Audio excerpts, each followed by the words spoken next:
Hello, and welcome to the Amen Brother podcast. Probably should say, obviously, least favourite substitute standing in. Not least favourite, don't say that. In podcast form today. I'm not off the bench to MC. I'm off here to host the podcast because unfortunately Jon is unwell. So wishing Jon a speedy recovery. Obviously, he's got to be pretty unwell to not be here. Sad to miss him, but obviously we've got time booked in and we've got a wonderful guest for you guys. So, yeah, we were like, we're going to carry on as per normal. So without further ado, I think it's fair to say our guest today is quite possibly the most vibes DJ on the circuit. For me personally, who I've played with, like fact, you can make your own mind up. We have the wonderful Amma in the studio. Hello. How you doing, mate? You all right? Yeah, I'm good. Thank you for having me. Thank you for coming down, especially considering current circumstances. Yeah, being inside. Yeah. They're happy to be in the podcast too. Yeah. She's loving it. You know what I mean? Jokes. Yeah. So how long have you got now? Like 4 weeks. Mad. So yeah, it's all happening, you know. It's all kicking off in there. Like feet are coming out of my like belly and all that stuff, and yeah, like heartburn, all the rest of it. Yeah, A beautiful time. Beautiful time. Yeah. And getting all your shopping done and whatnot, Yeah, obviously. for sure. Yeah, spending a lot of money. As Yeah. you do, you know. Got to be done. Yeah, for sure. But yeah, it's going well. It's going good. Kev's good. Everything ready? Yeah, Kev's good. Yeah, Yeah. he's excited. We've got more shopping to do when he gets back. Like, I've still got one more show actually before I give birth. So I think that's on the 27th of April, so 2 weeks before the due date. I mean, that's crazy, mate. That is Yeah. mad. That is Yeah, crazy. yeah, it's mad. I hope Props for that. Come on. Yeah, that's Round of dedication applause. right there. Yeah, it'd be fun. It should be good. Yeah. Do you know what? Like, rather than be like, we'll talk about that later, I'd like actually just to go straight into that. Like, how has that like journey been for you, and how has it like affected your touring schedule? Like how have you handled that as, you know, a woman who's pregnant with a very, very busy touring life? Yeah, to be fair, like it kind of worked out pretty good because like in the summer I didn't realise I was pregnant. Like, so for the first 2 months I was obviously, do you know what I mean? There was like the boom towns, like Glasgow, and there was a lot of stuff going on, do you know what I mean? A lot of festivals, like Let It Roll. And I didn't really know I was pregnant. So, you know, I was sort of getting like these weird symptoms. So I kind of just thought that I was burning myself out. So I was just like playing, do you know what I mean? And then as like the summer sort of dies down and like the winter comes in, you know, you kind of like, the gigs aren't as crazy because you go into club season and things sort of like try to like, you know, mellow out a bit. So it's not been too bad actually. Like gigs have been pretty easy to do. I feel like it's not been, I feel like if I had to do what I did in the summer through the winter, maybe that might have been a bit real, like 4 or 5 shows a week and just being like, shit, you know, like this is real. But, you know, so far it's been pretty good. I've kind of like limited myself to like doing sort of like 1 to 2 shows a month. Yeah. And yeah, just been sort of vibing out that way and just sort of taking it easy. But I could have actually done more, to be fair. Like my pregnancy's been really, it's been smooth sailing, like Nice. even with all the heartburn and everything like that. Like some people I was talking to are saying that their hips were dislocating and all kinds of crazy stuff. Yeah. Yeah. So I'm quite lucky. I feel like I've had like a pretty easy pregnancy. Yeah. You know, all up until Mexico, really. Okay. Like Mexico, the heat. I think like even my ankles haven't stopped swelling. Like I think that's been the most challenging. But apart from that, yeah, it's been really easy. Like gigs have been awesome as well. Like feeding off the crowd as well. Like. It's just vibing. Do you know what I mean? It's just wicked. It's so cool to be able to tell your kid in the future, like, Yeah. you were there. You went Like, to all these festivals. 5 like, gigs a week. Like, Yeah. that's mental, man. That is crazy. Yeah, it is crazy. Yeah, it was mad last year. Like, it was really, really mad. And this year, I'm just going to sort of take it easy and spend some bonding time. Nice. Obviously, do you know what I mean? Like, July gigs sort of kick off again, but Yeah. I'm going to still sort of take it easy and ease myself into it. Yeah. I'm just using this time for like studio time, really. And just like, That's a good you know, shout. yeah, exactly. You know, get in the studio and make stuff. And hopefully by the time I'm ready to really get back out there, I've got like things I can play. I guess the sort of beauty of being like self-employed in this situation is you can kind of play it how you want to play it out, totally. you know, as long as you're financially like sound enough and you've like prepared accordingly. It's like you can see what happens and how you feel, what you're comfortable with, how babies reacting and stuff, and then kind of, you know, gauge it via that, isn't it? Yeah, totally. Like it's true actually. You never really know, like, you know, you never really are prepared to, like, financially prepared, are you really? Like, it's so crazy. Like, you're kind of comfortable, and then you sort of think, how much is it for a pram? Do you know what I mean? How much is it for like nursery stuff? How much? And then you're like, before you know it, you're just like spending so much money. You're like, Jesus Christ, I'm gonna have no money by the end of this. But yeah, no, it's but it does help. Like, it has been great to be able to have like a nice sort of pot that I can sort of live off and sort of take things easy whilst you know, we get ready for the big day. Yeah, well, you say that, and then you're like, I'm doing a show 2 weeks before. So I think you're kidding yourself slightly, Emma. Yeah, totally. You slowed it down, but like you still. Yeah. How does it affect your vibe on set? Well, it's weird actually. Like, I don't know. Like, I guess I'm like, as I've got more pregnant, doing a show, like, you get more heavier. Yeah. So, do you know what I mean? And like, you're out of breath. So, you know what I mean? I'm not jumping up as crazy as I normally do, but I'm still vibing. Do you know what I mean? I just kind of feel like I'm vibing like I've got a gastro issue. Like, like, you know, I haven't really, you know, I didn't work on my summer body, and, you know, now I'm out of breath and like my stamina isn't great.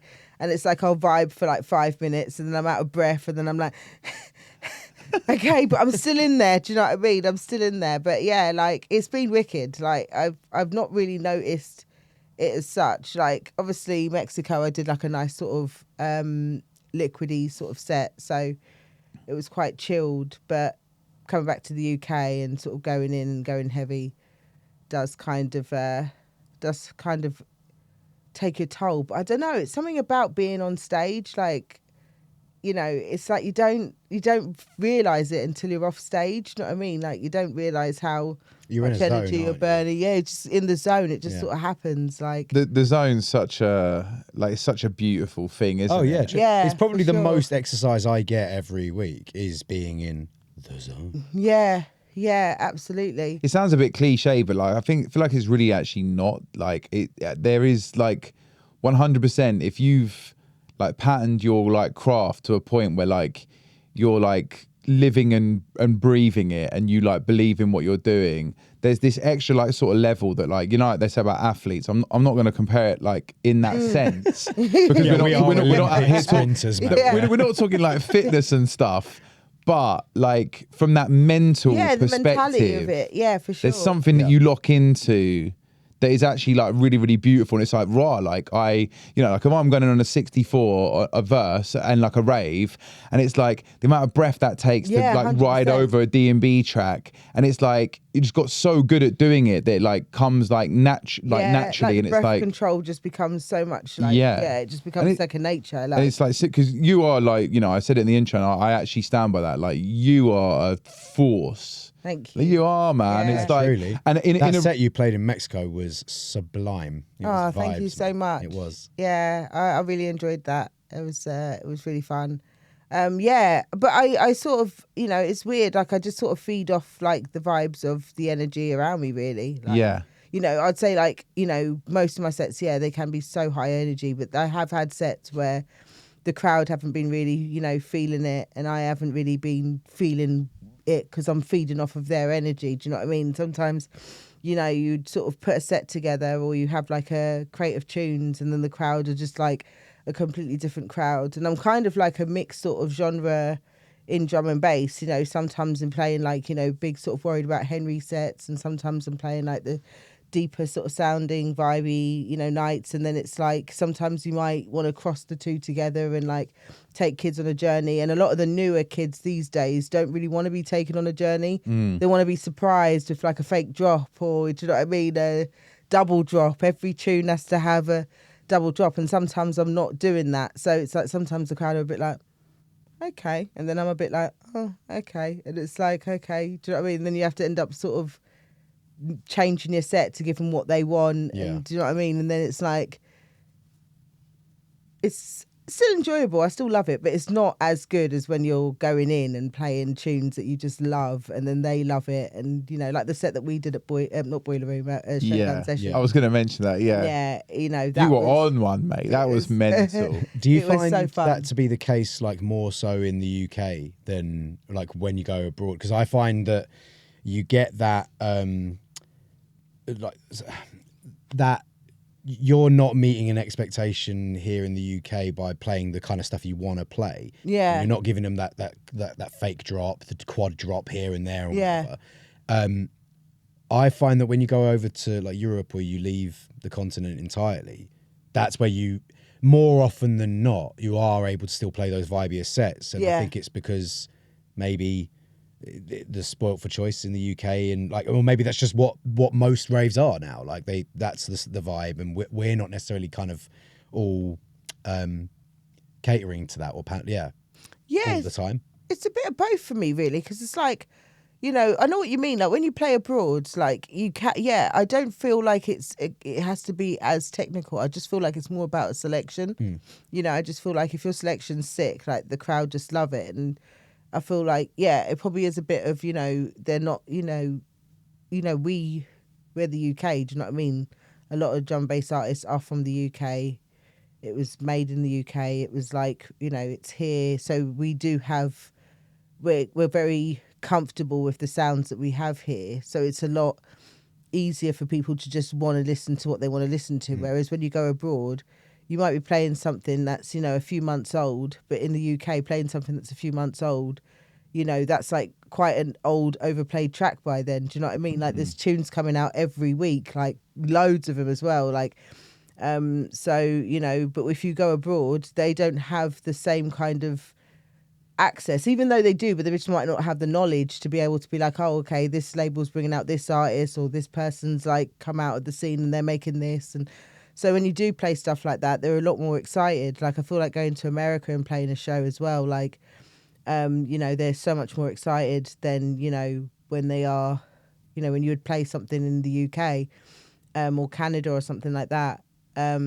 But then I'd say London is wicked as well. Like XOYO is amazing. Like it's one of my favourite places to play. Like I just love how, you know, you can literally play anything. Do you know what I mean? Like, and it's just wicked. I've never had a set at XOYO where I've like felt I've had to kind of tailor my sets to the crowd as such. I just play what I love and the crowd just love it, and it's just a vibe, and I'm like in the vibe, and it's just a madness. Like, and I feel like everyone that plays at XOYO says the same thing. I've never heard anyone say they've had a, you know, a mediocre or that set didn't really go to plan. Do you know what I mean? Unless there's been technical issues, you know, but it's apart from that, I just think, I feel like in London, like even Boiler Room, supporting Chase and Status last year, like, oh, mate, I can't even begin to imagine how buzzing you must have been. That was crazy. That set. You know, it was mad. Like I played everything from like Wilkinson to Marcus to Dillinger, like, you know, and the crowd were just loving it. Was like, that one that you were like, I'm going to do my thing? Were you paying attention to what the crowd were doing? Or was it like, this is Boiler Room, like this is like, how did you approach well, that? I just wanted, it's because it wasn't being filmed. So it was funny actually, because I wanted to just play everything. Do you know what I mean? I thought at the time it was going to be filmed. And when I realised it wasn't, I was like, well, I've got a really wicked... Why wasn't it being filmed? Just because it was a Chase and Status Boiler Room. So I was there to just sort of hamp up the crowd and vibe out. Okay. Sheba Q also played as well. She did a wicked set and they loved her set. And, you know, she's very like, you know, she's deep into her jungle vibes. You know, and the crowd were going just as crazy for her as well. Like, they really were there for the selection and the energy. Like, you know, it was wicked.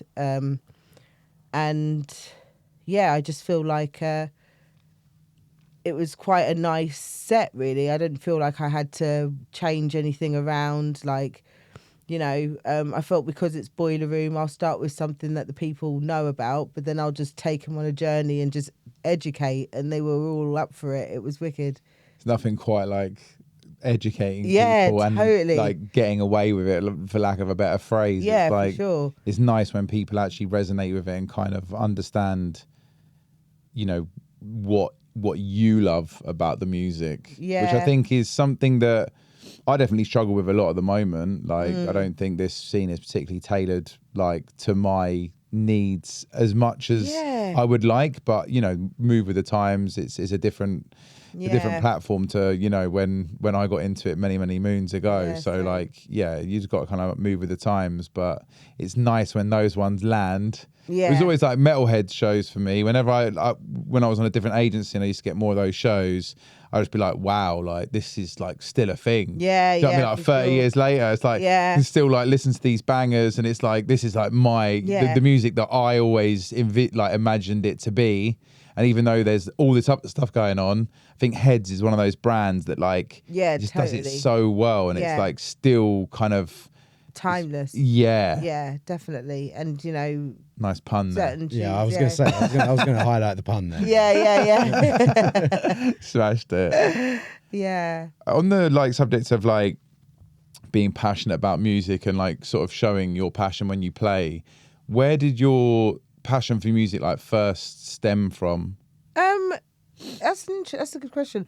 I'd say like from when I was really young, to be honest. Like music kind of runs in like my family. Like, you know, my mum was, you know, a vocalist. She was in the choir like when she was younger, and she really loved singing. And probably more from my mum's side of the family. Like my sister, she did like performing arts from like really young, and sort of went into like doing plays and things, and like being on the West End, and you know, doing a lot of like shows that way, and dancing and singing and acting. And like my auntie as well, she was like in a duo, like Katie Kassoon is her like artist name, and she like toured around with like George Michael and Robbie Williams and stuff like that as her backup singer. So I've always kind of been in like music that way.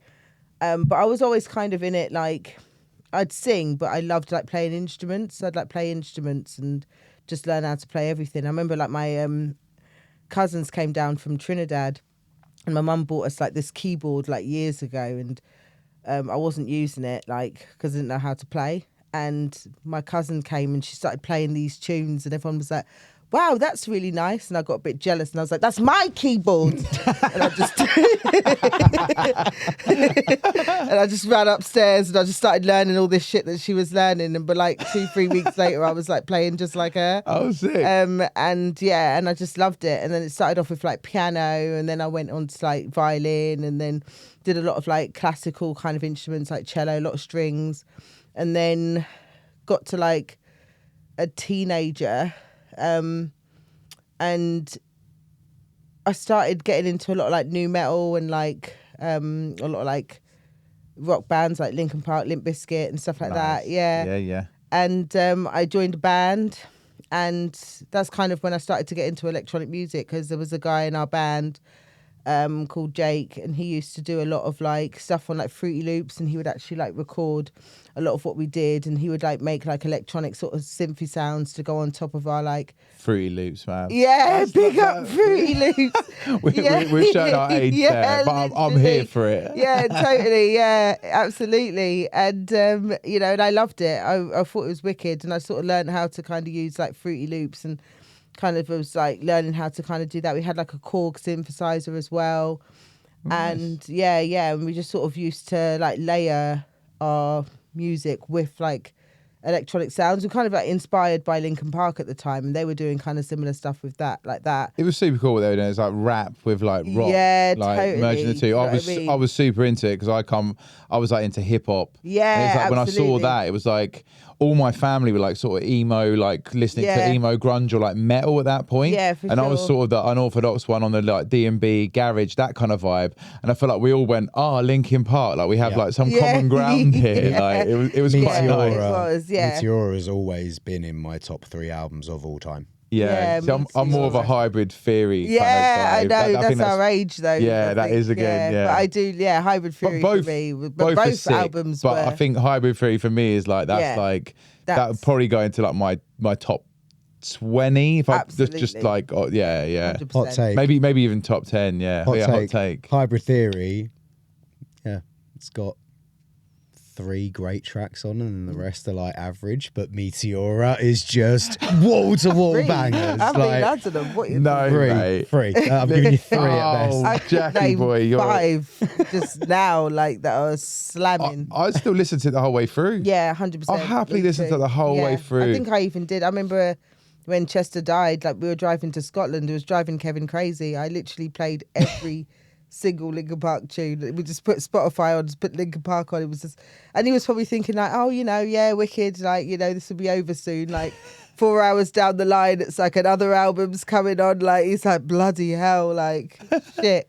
I was like, yeah, we went through all of it, you know. But yeah, like that was something different back then. Do you know what I mean? Yeah. I remember hearing like, you know, One Step Closer and just, you know, hearing like the rap and then hearing like Mr. Hahn doing like all the scratching on top of like, you know what I mean? Like on top of screaming and shit like that. And it was just like a different thing. So we were really inspired by that. And we did that for like a few years and we got pretty good. We like played in a place called The Square in Harlow, where quite a few like artists actually, like bands sort of blew up from that sort of Nice. venue. Like people like Ennett Shikari. They I had the feeling you're going to say it because they're from like round. Yeah, they went exactly. to the same school that I went to actually. Yeah. In St Albans. I'm pretty sure someone. If you want to correct me if I'm wrong, calm. Like, but I've heard they're from like Verulam, which is actually the school I went to. in St Albans. I don't. Yeah. You know, I bet that's very true because I think you know they used to play there every week before they blew up. Yeah. So There's they a must venue have called been the quite Horn in known. St Albans. My mate's Yeah. actually in a Bristol-based band, and he's playing there in like May. That's He's like, mad. I've got. Yeah, I was like, what? I was like, I'm definitely coming to that. It's like down the road. Yeah, that's sick. Yeah, that's bad. Yeah. So, where'd you say the Square in Harlow? Yeah, the Square in Harlow. And we used to do some shows there. And yeah, and it just got me sort of like used to gigging. It was the first time I'd actually sort of played out, apart from like obviously school, what are they called? Like, you know, plays and stuff like that. Yeah. So, or like, you know, or like little recitals where you'd like sing a cover of a tune or whatever, or play a little something on the piano. So this was like actually playing to like people that were like-minded and wanted to listen to what you were playing and stuff. So that was pretty cool and built a bit of a fan base doing that. What's the band called? Told. Like back in the day, it was like, you got told. Do you know what I mean? Like, Yes, mate. so we just, Sass. yeah. So we just called ourselves Told, basically, telling people how it was. But yeah, and then we all sort of went our separate ways. Really, like once we went to uni, it was just like you know, one person was going, and one person stayed in like Cambridge sort of area. I went all the way up to Newcastle. So. And like a few people sort of broke off, and it just made sense to sort of split up. But then that's when I kind of had my love for you know electronic music. Really, Where did that start? I'd say it started when I was in that band, but it was kind of like I was good at playing guitar and I was good at like sort of singing, kind of. So I'd do like the backup vocals, playing guitar, and then going over to uni and sort of meeting a whole bunch of friends who were really into like electronic music, a lot of like IDM, like, you know, listening to a lot of Aphex Twin and like Nice. like Moderat and Mode Selector and stuff like that. It was like, oh, okay, you know. That kind of metal cross into you know, like, into electronic music and stuff. You It's know? a beautiful time. Yeah, because I think as well, like rock kind of got a bit funny because he had people like Hadouken that kind of took over, and I know they were kind of electronic, but wasn't really my vibe, and it kind of turned, you know, it kind of got a bit trendy, kind of, I guess what's happening with drum and bass now in a way. Do you know what I mean? It got a bit trendy, and then I wasn't really here for it. But something like IDM was very like, it's different. It was experimental. It was exciting, and yeah, I just wanted to be sort of submerged in that. So, and that's when we started learning Logic in uni. So Yeah. What did you do at uni?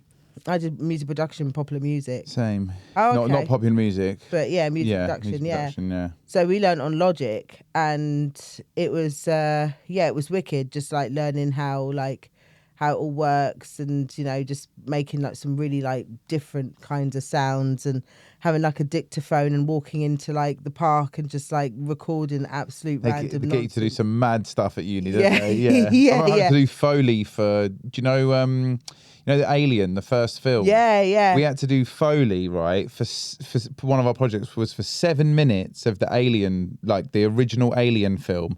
And it's the bit when the alien gets on the ship at the end and Wow. it's kind of like creeping around and all these like noises are going off. And like basically you just get a blank canvas and it's just like you've got to just make everything to fit. It was like Yeah, a really yeah, cool project, sick. but like super tech for like. Yeah, I Yeah, bet. we I did left something uni. similar like that at university as well. But we were quite lucky. The bloke who had edited the movie trailer for Mad Max Fury Road came to our uni and basically gave us like 45 seconds of the movie trailer with no music in the background.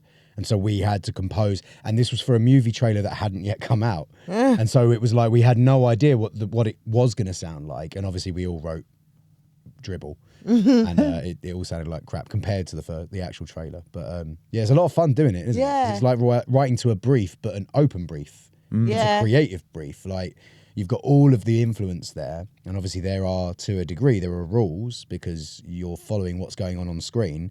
But beyond, but then you're free to interpret that however you want. So it's Yeah. like a vehicle starting its engine and pulling off. You can make that vehicle sound however you want. And that sounds really nerdy and not really that detailed to anybody that isn't a music producer or never sort of did this. But yeah, the idea of making an engine sound how I want it to sound that's fun to me. Yeah, totally. And it was fun, like, doing stuff like that. Like, Yeah. making some really random sounds, like, turning a Hoover into like a bass line or like some weird sort of synth, or sometimes even meshing it and like making it morph into like a vocal. Yeah. And just things like that, just learning all these fun stuff that just really worked with like IDM. And I just absolutely loved it. And I didn't even really DJ at all at that point. I hadn't even touched a pair of decks at all. What sort of music were you making? Just what you mentioned, or Yeah, like IDM, like Yeah. industrial dance. Yeah, so I was making that pretty much the whole time, and it was just a case of like, I loved the idea of gigging and stuff, and I just wanted to figure out how to play that live, like how to get back into gigging and how to like do shows, and I kind of started doing the whole Ableton thing. So I like moved from Logic to Ableton, and I just didn't get it. I still don't really get it now. Like I'm learning Ableton now, and I still don't think it's as easy as Logic. But I guess people are just like, they like what they like, don't they? And they know what they like, But it's difficult, isn't it, as well, when you move from one to the other? Honestly, like I gave up producing. I used to use Logic and Reason. I think Jack, you actually used to do. Yeah. Did you used to Still do use it? Reason, Still yeah. use Yeah. Reason, Still to yeah. this day, yeah. And honestly, I think the minute I stopped using Reason, because like my uni were like, no point using this, Yeah. and they were only providing us with Logic. Something about that just didn't really work. Like I don't know what it was, but my brain was just like it was just like, nah, it just didn't respond as well with Logic. And as a result, I sort of just like lost interest. I passed and got a 2-1, but after that I was just like, I fell out of love with it. I've got a Yeah. query for you. Yeah. Before you used Reason was the first like digital audio Reason, workstation, I was right? using Reason on its own at So you first. used Reason. Yeah. And then by the time you had the opportunity to use something else, had you already used hardware in any capacity? Only like a tiny bit at uni, but like not really. As you had the process of how and why you use hardware explained to you. Yeah. That's it. Yeah. That's what it is. You latched onto Reason because you were more familiar with the world of hardware and routing through like actual physical routing, as opposed to looking at the way you route things on a digital screen. So me and Harry were the same, man. Like we had used hardware, but also we came from Reason. So whenever we looked at anything else, it all just looked like an alien, like the dashboard for an alien spaceship compared to Reason. Reason was emulating hardware. So for us, it was kind of like, well, yeah, of course you plug that into that. That makes sense. Yeah. So yeah, it removed a learning barrier for us. Do you know what? You've made me realise something, that actually I'm now like kind of like taking myself back to my childhood and realizing that my dad had loads of bits of kit that I would like mess There you around go. with. That's what it is He had now. a mixer. He had like all these, and I would have to like take cables out and plug things in order to like. That's it. Yeah, and I Like think patching you've and made me stuff like that. realise that that's what it was, and that's what I loved about it. And then all of a sudden, it just became so just digital for me that I sort of just survived uni and was doing the usual bullshit you're doing at uni anyway. for So it's sure. like it kind of just fell by the wayside a bit after that, unfortunately. Yeah. But yeah, so how's the switch gone? Like, how are we doing with Ableton these days? Then I understand it. I understand it, and I am like making tracks on Ableton just to kind of get used to it. But I don't know if Ableton will be my the one my default. I don't know if I'd be. I just wanted to understand it. Like a lot of people are moving on to Ableton right now. so what are you using at the moment then? Logic. I've got Logic and Ableton and to sort of flick between the two. I like Ableton. I think their plugins are a lot more advanced than Yeah, like There's Logic. no denying that. That's definitely true. For sure. But then you buy different styles Exactly. of You end up plugins buying anyway your own, that don't you?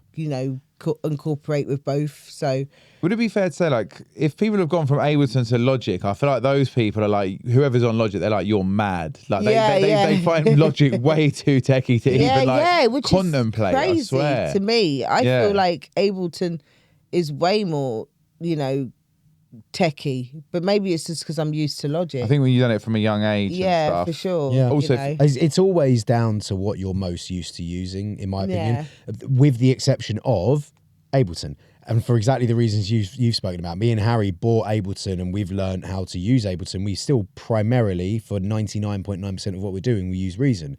But getting your head around Ableton is definitely beneficial because everybody else uses it, seemingly. 100%. So when you're collaborating with people, it helps to know what you're looking at on the screen when someone else is like at the reins, isn't it? So yeah, definitely. And that's kind of why I want to understand. Well, that's mainly the reason I want to understand it. So just sort of getting myself used to that, really. But yeah, I still love Logic, and I'll probably still use it more, to do like my own projects and things like that. But yeah, good to know about Ableton. What sort of vibe you on, like, production-wise at the moment? Kind of some some stuff like I was talking to you about it. Like I'm sort of meshing like Amapiano in with like jungle. I've got some liquidy sort of stuff as well. Nice. I did like a sort of a point blank course, so we Wicked. kind of learned how to do some like different sort of sounds, like learning how to like, because I don't really know much about like beefing up my like synths and like lead synths and things like that. So did like a course in that. So now I'm like working on some like heavy kind of like, things that are gonna like, hit well on the dance floor and stuff, and just a bit more heavier sort of sounding rollers. But yeah, just a bit of everything at the moment. It'd be nice to kind of have a set that, or have a EP that, every track on the EP would suit every different type of room or every different type of stage at a festival. Because I don't think, what I play is, I'm not like linked to one style. I play all different styles. So I kind of want that to relay on what I'm doing, really. So You sort of rate that. Yeah, I really rate that.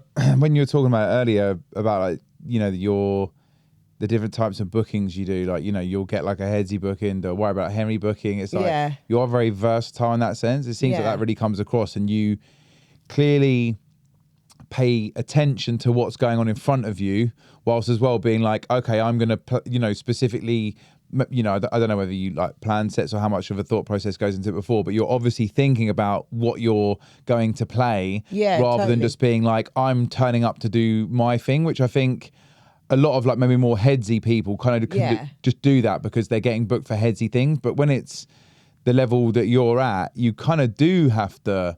Yeah, totally. I mean, I still don't plan my sets from beginning to end. I feel like that sometimes can be a hindrance. And I've seen people do it. I've seen, wicked selectors plan their set from beginning to end. And, the crowd like will want to reload, and they're like, I can't reload it because I've got a mix that goes into that tune that I'm about to mix into it. So if I reload it, that's going to throw off my set. And then they just don't, interact with the crowd. Or it could be a case of like, the crowd just aren't feeling what they've got. And you do have to like pull out some other tracks, and really like but you don't have any other tracks because you've planned a set from beginning to end, and you're just hoping that one of the tunes that you've got in that set will win the crowd over, but sometimes it doesn't. So you do have to kind of go off course. I don't think I've ever really stayed on course on a tune, like on a set that I've That's done. nice Like to I'll hear. have like, I'll sort of put a set together, do you know what I mean, in terms of like what I'd want to play and what I think this event would like, do you know what I mean? But then when it comes to it, I'm going through like my other playlists and like trying to find something that will win back the crowd, or like, you know, the crowd are more on a jungle hype, so I'm going to play a jungle set. Like there's been times where, you know, Secret Garden Party last year, I remember playing, I think I was playing 5 till 6 a.m. and I was thinking I'm probably going to have to go hard for this set, do you know what I mean? Like I'm going to have to go in. And I really planned like this heavy sort of like set and like got a lot of heavy tunes in there. And then I was tired. Like I got like halfway through the set. I might have even been doing 4 till 6. Like I think it was like, or even 90 minutes or 2 hours. And like halfway through the set, I was exhausted. I didn't even have the energy to like carry on like playing all this stuff. I was like, I'm just going to play like Liquid and just like vibe out. Like the sun was coming out. Do you know what I mean? It was getting warm. And I just played Liquid, and loads of people just like sat down and chilled, rolled some spliffs and just like, you know, chilled. And I was just like vibing out for like the last like, you know, half an hour of the set with just like some Liquid tracks, because I just felt like, you know, I'm too tired to play this. And I think the crowd are also the same as well. Like everyone was in the crowd like, you know, just just trying to keep up. But, you know, I just felt like maybe we just need to listen to some like nice chilled out vibes before From the night like ends. my couple of expeditions to Secret Garden Party, that just sounds like the perfect vibe for Secret Yeah, Garden yeah, Party. for sure. You know, and it was my first time being there as well. So, you know, but I totally got that kind of energy quite quickly actually. And there was a set that was already quite heavy before I played as well, because Chloe Robinson, she went in and she did like a real nice set, like real heavy, like, you know, a lot of jump up, a lot of like you know, vibey stuff, which the kids would have probably wanted around like 2 till 3. Do you know How what I long mean? ago was this? Last year, yeah. She's still smashing out the drums. Yeah, Nice to for hear, sure. man. Yeah, totally. It was good to see, actually. It was good, yeah.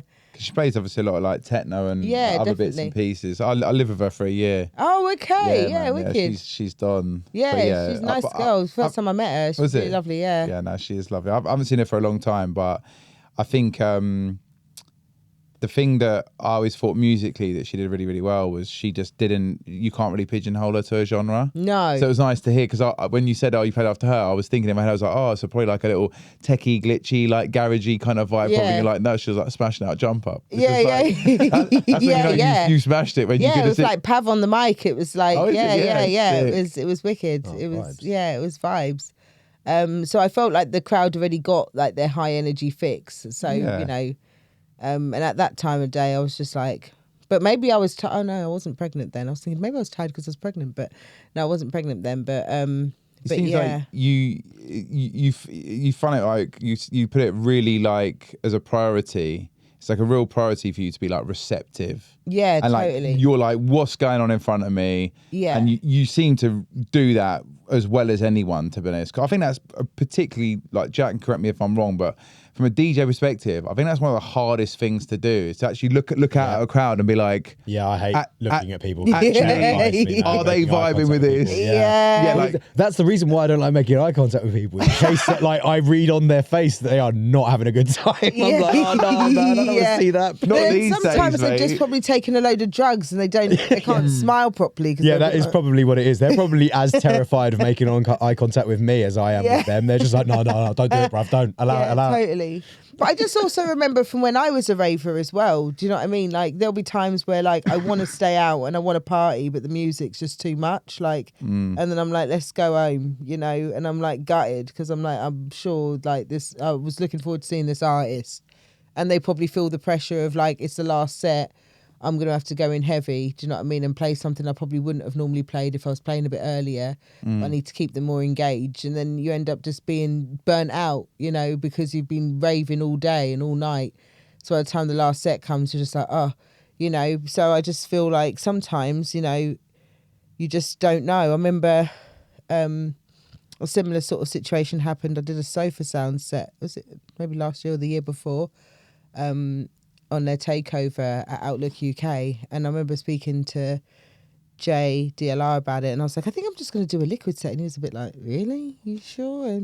Because obviously he knows me for like high energy, vibey. Yeah. And I was like, yeah, I just think it's going to be the right time. I'm playing it like quite early. It's like 5 o'clock. Do you know what I mean? Like the sun will be kind of like flickering. I just think it'll be nice. And he was like, oh, okay. And, you know, and then like his manager came over like, oh, so Jay said you're doing a liquid set. And I was like, yeah, I think it'll be nice.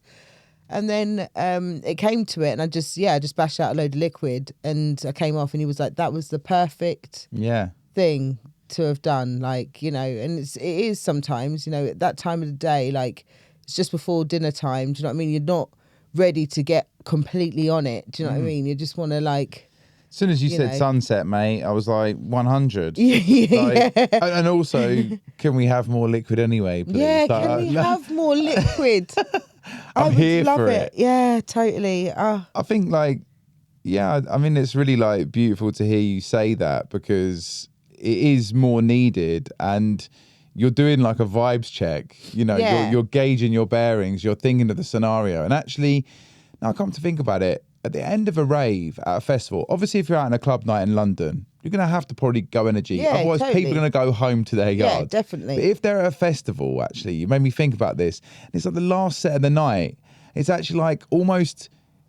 I feel like you'd be more tired at a festival to kind of have that high energy. Whereas if you could just sit down on the grass and just actually jam and like be taken on that journey. Yeah, totally. Maybe there's a space for people to be able to actually, you know, do the headsy one then, because it's like, you know, I'm not going to force you to come high octane in your face. I feel like the first and the last set of a night at a festival, like the very first set, I feel like that's, I mean, and maybe not nowadays, because nowadays, you know, people want to, you know, you go in and we've given the people what they want as well. That's another thing. It's kind of like every set, like the big first set, and I kind of get it to an extent, because a lot of the first sets will be done by warm-up DJs, local DJs, and they want to show the promoter what they're capable of. So they go in ham, and then the crowd are like, you know, they've come in, they're really excited, and then they hear all this crazy, and then they're up for it. But then by the time 1 o'clock comes and the headliner's on, they're exhausted.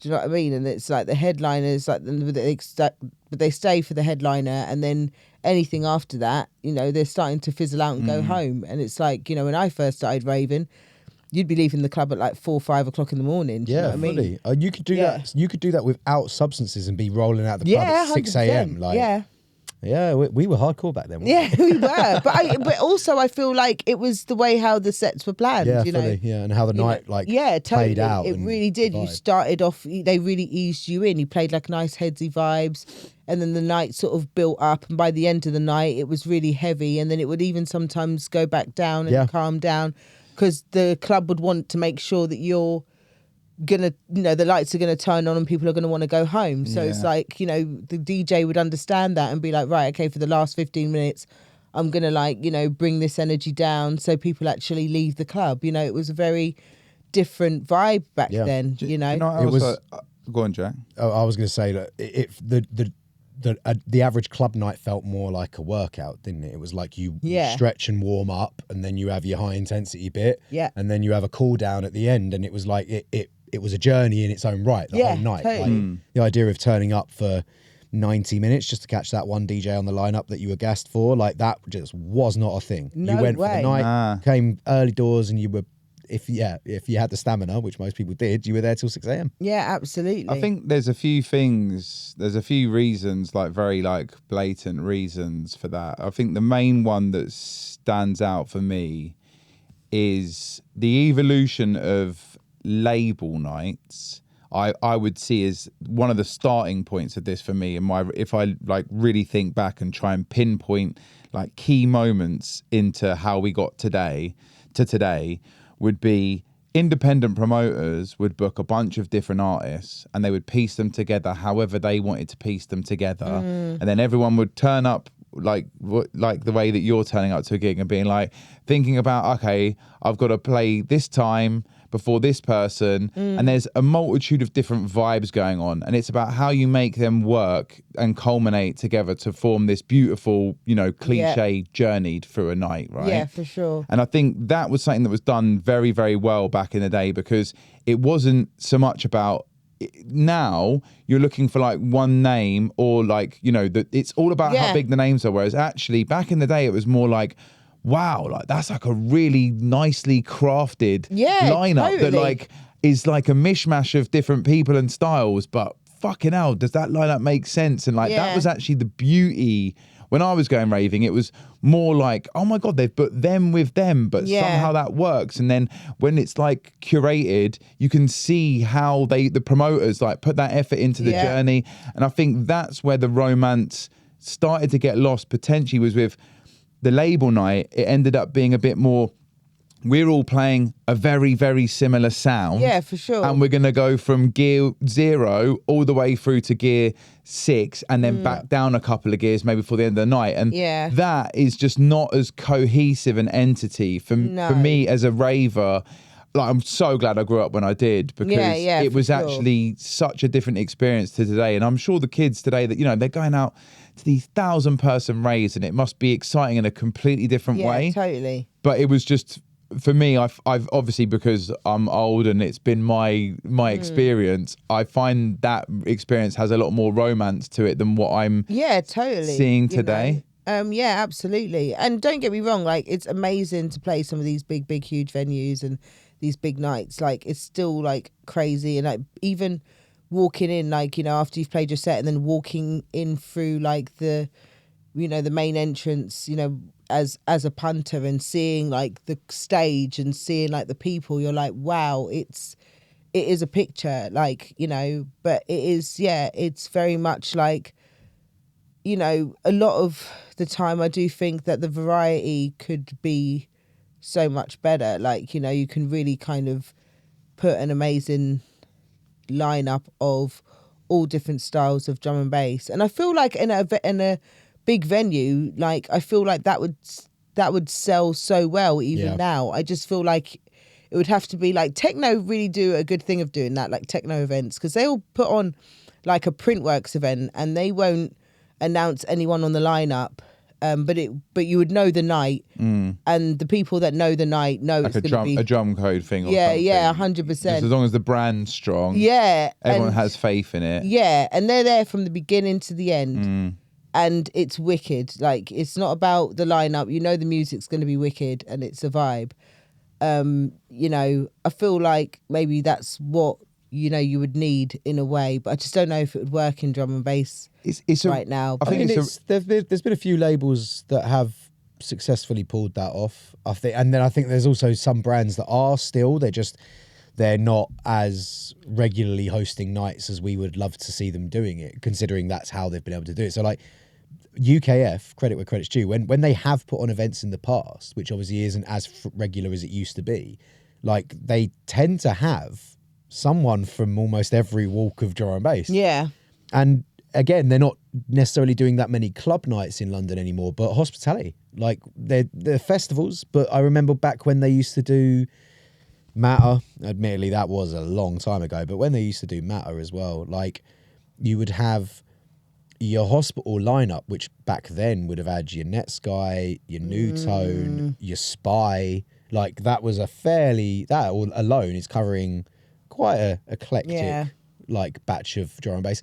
But then in room 2 you'd have Rezo, Noisia, Stray, and it's like half of those artists in the room 2 lineup, back when Matter was still going and Hospitality was there, I hadn't heard of those artists until I'd found myself wandering into room 2 because everybody was crowding in for who was in room 1, and I was like, this is getting busy, I'm going in here. And you listen for 5 minutes, and then 45 minutes later, you're still in there, and you're like, right, who was that? I'm going home and listening to all their music. Yeah, and you delve through the rabbit hole. Like, yeah. And then you find like out so much different stuff, and you find out a whole different subgenre that you didn't know about, and then it becomes like a whole journey. Yeah. And the extreme subgenre stuff is important, because if you hear something like so extremely different from what you're used to or what you consider drum and bass, the mind starts to wonder, well, what the hell bridges that gap? Where's all that music that goes from what I know to what I just heard? Like, what fills all that space? I want to hear it. And people will go digging and they'll start looking for that sort of stuff, won't they? Yeah. Yeah. I think the hospital one, I understand where you're coming from with that, but the UKF one, Jack, interests me because I'd love to know what those lineups were, because I would actually say like the thing, that label night that I was talking about, the evolution of that for me was like more like UKF nights, where actually I remember going and I'd be like, this guy's literally playing the same tunes that the dude before was playing. And it actually got to a point, maybe not early on UKF, or maybe that's what you're... That's kind of when I'm thinking. I am kind of thinking, this is the problem, is that I'm thinking 10 years ago, which is not recently. That is a long time ago already. It was good to get clarification on that, because that, I think you're then right. But then everyone gets to a point where I think they were almost... If you look at their like lineups, say like, you know, when they just before they stopped doing events, you would pretty much have it'd be like Wilkinson, Subfocus, Culture Shock. It'd be the same 4 or 5 people on it. And actually that's almost, you know, Worried About Henry and D&B All-Stars have just supercharged that and basically gone, well, we're going to do that, but we're going to do that with a pool of about 20 or 30 people. And, you know, D&B All-Stars now doing it with like, you know, 100 people on a lineup, whatever. So like ratings in that sense. But I guess... that it's still, I feel I can't think of early UKF nights, but like my experience with UKF towards the end, those sort of things. I'm not dissing UKF. They did what they needed to do and they threw some massive events and smashed it. But I wouldn't say it represents. I just think that was actually part of almost the evolution in the wrong direction for what I'm into. I think but it kind of was... Oh, no, go on. No, please. No, I was just going to say, it kind of was okay, because I felt like there wasn't many of those nights that did a lot of that, you know, dance floor heavy, sort of the ones that sort of tailored more to the commercial side of things. Like, you know, there was only like 1 or 2 sort of events that really was like that, and everything else was still quite underground and deep. Do you know what I mean? So it kind of gave people who weren't, you know, who were kind of just dipping their toe into drum and bass, it kind of gave them something to kind of get them in there. And, you know, once, you know, that's what I kind of rated UKF for, you know, in the later times. I mean, I wouldn't necessarily go to any of those events, but I would rate them in the sense of it's bringing a crowd of people that, you know, weren't necessarily into drum and bass, and it wouldn't be, you know, and then they would grow out of that sound, and then they'd want to know what was going on in the deeper sound, and it did kind of grow the scene a little bit. And I just feel like that's kind of why the scene did so well, because there was a really nice balance back then of like commercial and underground, whereas I feel like now the balance is kind of a bit off balance now. But I guess they were sort of the people that kind of like bought the, you know, they almost like started it in that realm, which, you know, like a testament to them in a way, because I think you put it really well. They probably were the first people to bring a more commercial audience, or like Ram or something like that with like Chase and Status. You know, and now look where it's like got to, you know, like no one can argue that it's an absolute, like it's a force at the moment. Like everyone, you know, we talked about it so many times on here, haven't we, Jack, about how, you know, certain people are like all playing D&B who wouldn't be, and it's like a almost becoming like a household genre. Yeah, for sure. For lack of a better term, which, you know, in a way, although it's not what I'm into, I can't sit, you know, it's like it's still amazing. You've got to have, you know, respect. Yeah, and I think that side of it is amazing to see how you know how much it's like progressed. I feel like it's just a bit different, isn't it? You know, I remember when I was sort of growing up, and, you know, even like with Ram, you know, a lot of people, you know, Subfocus was sort of coming through and stuff, and there was a lot of like people that loved underground who kind of felt like, you know, the Pendulums and the Subfocuses, you know, they were more on the commercial side and felt like it was ruining drum and bass, but I don't really feel like it did. I feel like, you know, now it's a bit different, because obviously people realise how much money can be made from, you know, being played on like, you know, national radios and touring the world and like having big stage, like stadiums and stuff like that. And I think, you know, as a business head, you're sort of thinking I can make a lot of money from this, and you're not really thinking about the scene. But you do need the underground scene, otherwise drum and bass will sort of fade away. It kind of happened with like dubstep, you know, dubstep, you know, is wicked at first, and then it kind of got really commercial, and then it got to the point where, you know, dubstep had to kind of almost split themselves up and call, now it's like 140. It's not even like, you wouldn't even associate dubstep with 140. And now you've got like artists that, kind of changed that, like the whole Skrillex sound like 10 years ago. Now Skrillex's new album is sort of, kind of reflecting more of a 140 deeper sort of sound. And that's kind of what happens. You get older, your taste changes. You realise that there's a whole different side of things. And I kind of feel like we're going through a bit of a journey with drum and bass as well. I feel like, at the moment, a lot of the artists coming through who are playing a lot of commercial heavy stuff are really young, have dipped their toe into drum and bass, love it, making a lot of like high energy stuff, making a lot of like commercial stuff, but they're going to get older and their taste is going to change and it will revert back to, so I hope it does anyway. I think it's interesting the examples you use. It like maybe like think like a bit deeper about it, because your sub focuses and pendulums and stuff, you're obviously saying about them being like a commercial change in D&B, but actually like when they came through first, they were making like underground like music at that time, I guess, because the music was very much underground. So it's like you had to kind of come in through the underground, and then all these people decided actually, I want to make different music or be a bit more commercial, want to make money. Then all these reasons come into play. Whereas I guess the interesting thing, the point that you're kind of making and what it made me realize is that actually, because it's so big now, more people are sort of coming in at the middle or just going straight to that like top kind of sound. The underground is... You can sidestep the sort of like need to have your own journey within the underground. Have a foundation. Like there's no need. And like, we have spoken about this before. I feel like there's a few people that are going to get caught out by this, like a TikTok generation that maybe like haven't built a foundation in the music, and then actually they're just... I don't think that they haven't built a foundation in the music. I just think correct. No, I think that is the right phrasing.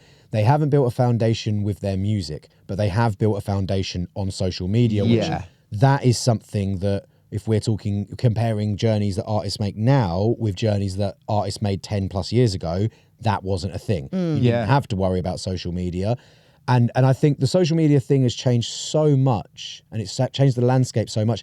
And we're talking about the underground being like, everybody's got to do their best to nurture it, because it's all well and good drum and bass expanding and building and growing and getting more commercial and but the underground is something that we have it for every like extra 1,000 fans that come in and the extra 1,000 tickets you can sell at that event. Like, the effort's got to be put in to nurture the underground, because if the underground isn't looked after, when the bubble bursts, or if the bubble bursts, there's going to be nobody left making underground drum and bass anymore, right? So I just wanted to give, while we are having a little rant moment, there's a must make night down in Brighton coming up in I think it's in May, maybe in May. I might be getting this wrong, but it's Workforce and Dusky, nice, GLXY, Inmosts, Dilemma, but it's like proper underground liquid drum and bass down at Volks. I'm plugging this. I'm going. Like, I saw that lineup and I was like, I need a night like that. I am craving a night like that. And so I'm like, I'm going. That's got a night off. And they are about and it's nice that you have a positive view on it, actually. I do. Like I feel like, I mean, we kind of went through this phase, like, back in sort of 2011, I'd say, like, where, people thought, the scene's changing, and a lot of people felt like, because Ram Records back then was like huge, and they were sort of bringing through like the Wilkinsons, and like the Sub Focus was smashing it at the time, and Culture Shock, and a lot of these sort of heavy dance floor kind of sounds.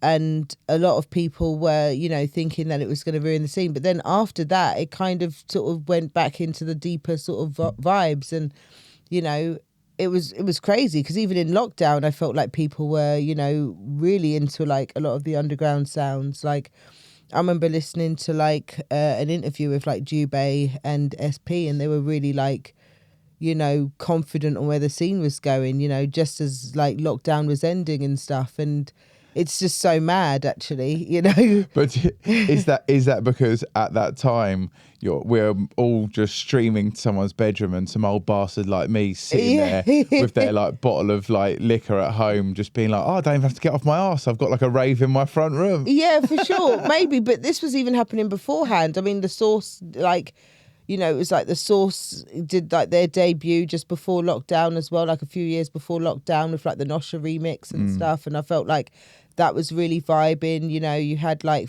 Fixate doing like, you know, the Rip Groove remix, and that was going well. It kind of That's like a banger. Yeah, you know, brought back the sort of jungle vibes. I mean, that's like an old school garage tune brought into jungle. It's like that's like the epitome of my childhood. The remix, yeah, literally, killed it. Absolutely. You know, and it kind of revamped the underground scene again. It kind of like, you know, it really did do that, and I felt like people were really loving jungle. People were really loving like rollers. You know, like obviously, you know, like Serum with like Paul T and Edward Oberon like doing like their, you know, The Moon in Your Eyes, and that whole sound of like Benny L, like all that came out just before like lockdown, and it was kind of like that raw kind of Reese kind of rollers. You know, I felt like we were kind of going more into a deeper sort of rollery kind of heavier sort of vibe, and it was really dark and, you know, interesting, you know. And then it got a bit overplayed and overused, you know what I mean? And then everyone wanted to, you know, then lockdown sort of happened, and it was a kind of a case of people being educated. It's like, okay, we've listened to a lot of like the heavy stuff now, like let's take you on a journey, and you can hear a whole load of stuff. You're sitting at home doing nothing, do you know what I mean? We're in lockdown, and it gives you a chance to hear like artists that you rate playing like all different styles of music, and there's no pressure because you're literally in your living room, you know what I mean, just streaming and playing a load of stuff. And yeah, I kind of felt really good about the scene for a bit. I felt like we had a good sort of 4 or 5 years of good tunes, you know, and good music coming through. And then I feel like obviously lockdown ended, a year of vibey tunes, and then it was like a case of, you know, kids who had never, you know, kids who turned 18 through lockdown didn't really know how to rave, do you know what I mean? Haven't really been educated on how a night's supposed to be, and they come in and they want it heavy from the get-go, do you know what I mean? It's like, when that's not how we've been doing things for like the whole time. So, but I feel like it will change, you know, it'll get to a point where, you know, it won't just be a case of people coming in for the headliner, because headliners will change, you know, as the time goes on, and you'll be, you know, there'll be somebody there. And I still think people almost wear like a trophy, like a, you know, like a trophy on their, you know, chest when it comes to like, well, I've been listening to that artist even before people knew who they were, you know, and now they're like massive, you know, and I think that will, you know, that will kind of generate through the new generation as well. There'll be a handful of people that will be like proud that were listening to that artist that blew up, you know, before they blown up, you know. It was a lot more sneaky back in the day, wasn't it? It was like, I know, but have you heard this guy? And if someone was like, no, you'd be like, I win. Like, yeah, like, in a weird way. But yeah, definitely. It was like almost like a suit of justice or something. It was like, you know, you kind of wanted, you know, that's kind of what you wanted to do. And you wanted to, it was almost like you wanted to find those people first before everybody else. And I do think that will come back into it. I feel like the more people get into drum and bass and the more people, you know, delve through the rabbit hole, that will be a thing again, you know, of, and you hear it in people's like lyrics as well. Like MCs will even talk about that, you know, don't just wait until they blow, you know, support them now sort of thing. So I feel like if you're listening to a lot of tunes like that, or a lot of people on their TikToks and they're having a little chat on there and they're talking about that, I feel like if you're supporting the artist, you'll probably listen to that. And I've had people even message me and say, you know, I'm starting to like come to events and not just go to the headliner. I want to like hear everyone on the lineup, and I discovered you and you were really good and I had a really good time. Do you know what I mean? And it's like, oh, wicked. You know, there is still people out there that want to do that. And I feel like, you know, as people get more involved in the scene, they will enjoy that. Do you know what I mean? Yeah. Because it's like after you've seen the headliner 4 or 5 times at an event, and a lot of these headliners these days, you know, they're playing so many shows. You know what I mean? Like, you know, they're playing probably about three shows a night. You know, they're probably just playing the same set over and over again. Do you know what I mean? From beginning to end. So after a while, you get used to what they're playing. You might just leave halfway through to see what's going on in room 2. And you might be like, wow, who's this person, you know? And then you look up on the lineup who was playing at that time. You then found someone else that you're interested in. You know, you go through the rabbit hole and listen to them. So, yeah, I feel like it just, you know, maybe we've got a few more years of this and hopefully things might change, hopefully. If it goes that way, it's going to be a madness. Yeah. Like, it's going to be because we speak about it regularly on here. Yeah. And we're like all sort of saying, we're kind of positive. I'm probably the most negative one, like known as the moan zone guy, because I'm an MC, but it's just like comes with the territory. But when we do talk about it, there is an underlying, you know, I don't think it's false hope, and you know, let's fingers crossed that it's not. And this wave that's going on at the moment, the amount of people involved has got to filter down at some point, and when it does, like, man, that's like, that could actually, you know, could be crazy. And the way you were just speaking about then, I was like listening, I was like buzzing. Yeah. I was like, imagine how sick that'd be. All of a sudden you got thousands and thousands of kids that are just like been going to these big raves. Nah, that's the you know, 18 to 23-year-old market. Yeah. And now there's all these 25-year-olds. All of a sudden, Sun and Bass is selling out in like 1 second. Yeah, for sure. And then like all of a sudden, you know, we can all get back to doing, you know, a bunch of different nights. Or who knows? I mean, maybe maybe just drum and bass has changed and we're just not cool anymore. Maybe it's maybe it's never gonna change, and this is just the way it is now. Like, we are a thing of the past. Maybe. Who knows? I've got to play devil's advocate. No, I kind of rate the devil's advocate, but like, yeah, I don't know. It'd be interesting to hear John's point on this. We'll have to ask him. Yeah, for sure. I think he'd be of a similar ilk to us, like saying like, yeah, I reckon there's hope. At the moment, there's hope. You know, it's like Arsenal, man. We haven't quite lost the league, but we really fucked it up at the weekend. We probably have. Sorry to do a football reference, Jack, but it's kind of relevant. It's like, yeah, we basically have, but actually, there's still like a little bit of hope. Yeah, like, you never know. Yeah. Yeah. Yeah, like, I mean, everything goes in phases and stuff, though. That's another thing you got to look at. Look, my mum, like, she's moving out at the moment, and I say my sister-in-law, but my brother and his girlfriend aren't married yet. But the mother to my nephew, I guess, she was looking through like an old suitcase of mine that was in the loft, and there's like all this like clothes in there that I had like from uni, like 15 years ago. And she's like, wow, like, I'm gonna keep this, and like I'm gonna keep this, like all this stuff's coming back. Do you know what I mean? Like all these combat trousers that I had in uni, and she's like, these don't even look like they've been worn, and she's all excited, and she's just like, found like all these new outfits that like I had ages ago, and she's like gonna keep them and stuff. And it's just like, it happens in fashion, it happens in movies, it happens in like all different genres of music. Do you know what I mean? Like things come back. I remember, years ago, like, my dad saying that disco's dead and it's never coming back. And then there was like a whole kind of disco kind of vibe that happened like maybe like 8-10 years ago where, everyone was like loving the disco. So I do feel like it will kind of, this is like a era of drum and bass. You think D&B is going to go retro, basically? Yeah. D&B and jungle is going to be retro in the next 5-10 years. I mean, I can see it. Kind of already is, really. Yeah, jungle for sure. Yeah, if not, yeah, definitely. It kind of already is, and even like when we had that jungle surge a few years back, it was like almost like, it was like 15 years of like jungle, so it was kind of ready for jungle to have that surge again of like it coming back, between 15 and 20 years. That's when something is a bit more retro, and you just sort of think, yeah, you want to hear it again, you want to listen to it, you want to be submerged in it. And I think 15 years ago, that was probably when there was another surge of jungle.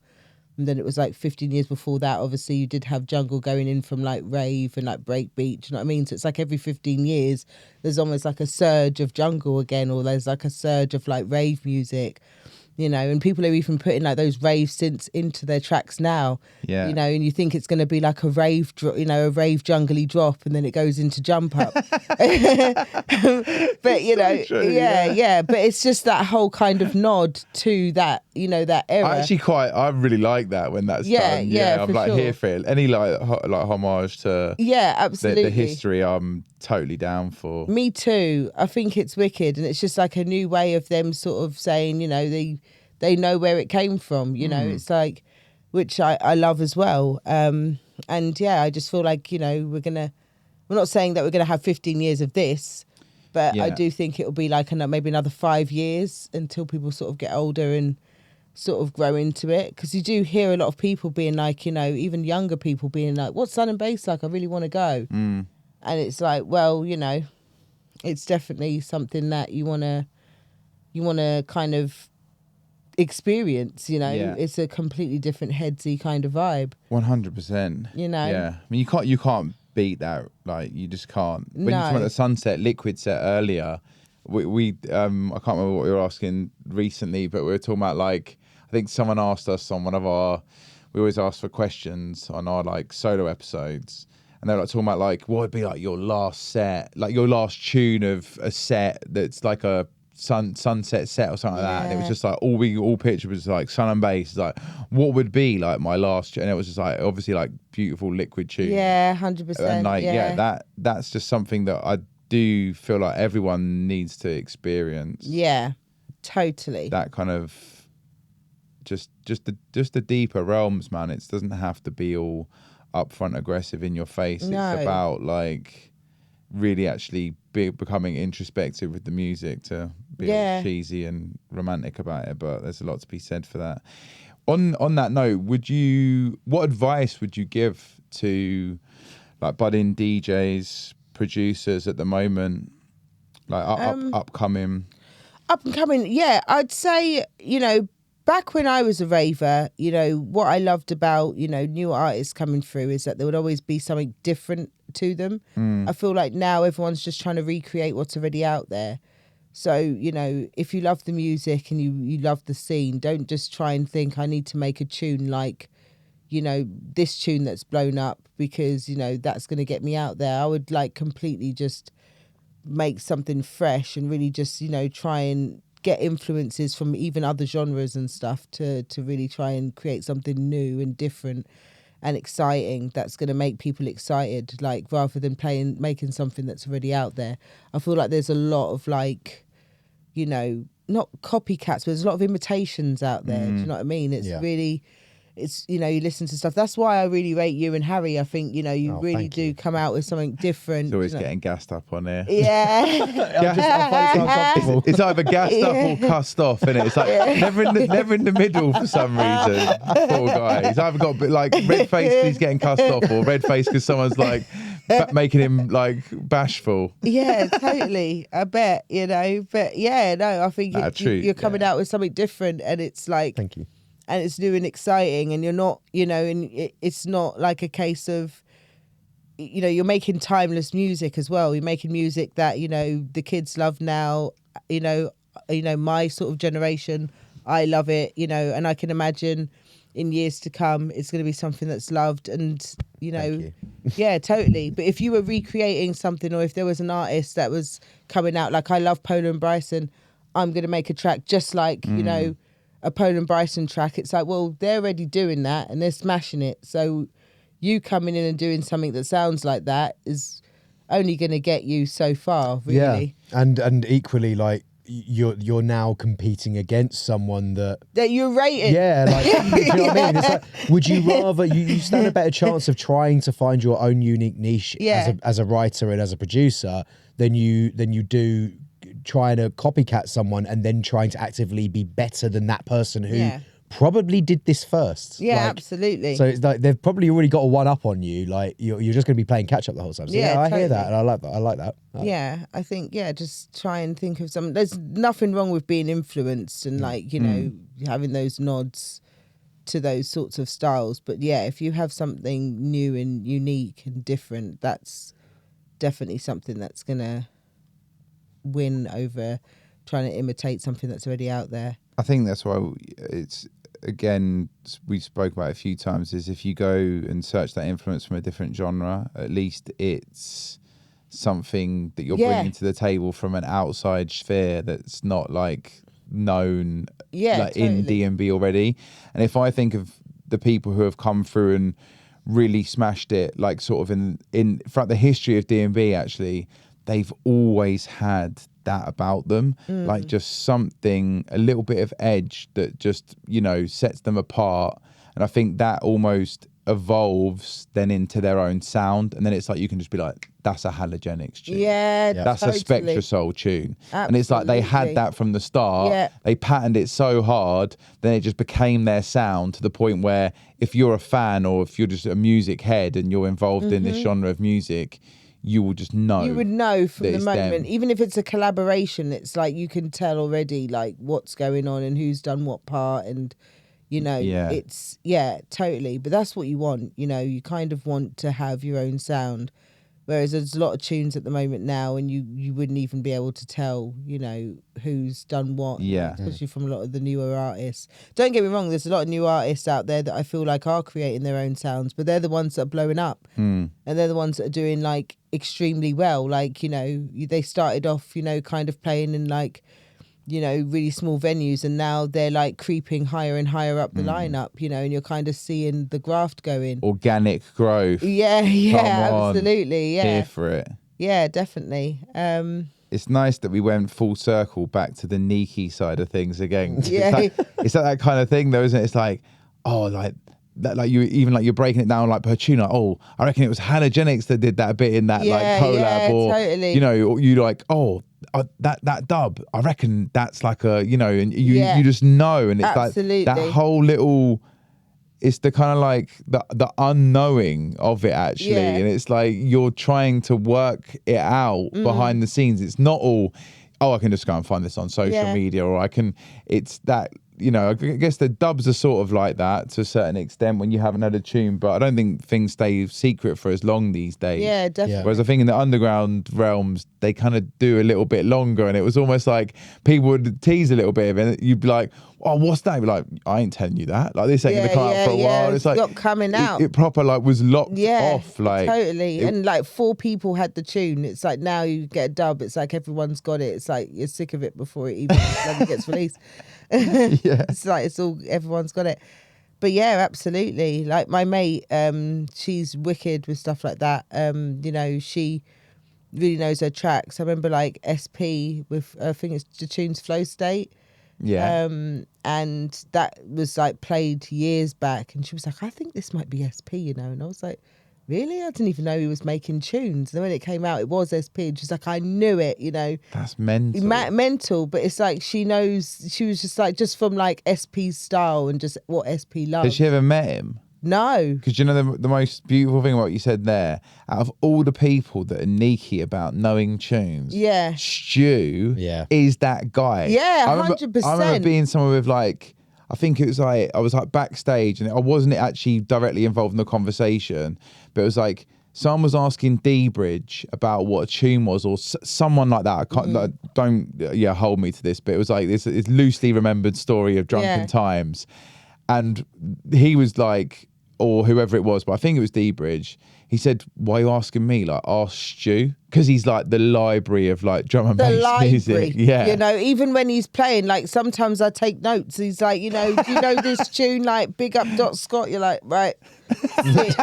you know, you go to his, you go to his sets to learn. Do you know what I mean? Like you would, absolutely. You know, he would be educating, and he would be telling you what's going on. And he'd really appreciate the fact that your mate is like, I knew that was an SP tune. Absolutely.